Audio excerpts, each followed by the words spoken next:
Xo'p, o'rtoqlar, xudo xolasa mana kamina qaytdik. Imkon qadar sizlarga yana quyonchilik sohasidan videolar joylab borish harakat qilaman. Xo'p.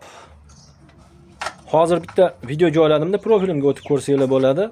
Ana shu joyda quyonchilik sohasida quyonlarimizga qanaqa daraxtlarning shox-shabasini bersa bo'ladi deb orada bir gapirib o'tib ketdim. Bir joy esimdan chiqibdi. Ya'ni nima demoqchiman? Quyonlarga o'sha daraxtlarni aynan mevasi shirin bo'ladiganlarni berish kerak. Misol uchun tut bo'lmaydi. Tutni men ma'qullamayman. Chunki unda taxiri bor, achchig'i bor.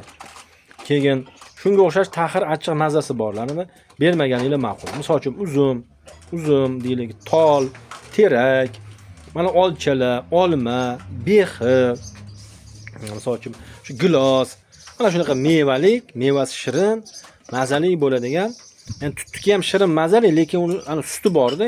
Uni suti bilmayman, ana quyonga aks ta'sir berib yuborishi mumkin. O'shaning uchun shu joylardan ehtiyot bo'lasizlar. Salomat bo'lasizlar. Sizlarni ko'rganimdan xursandman.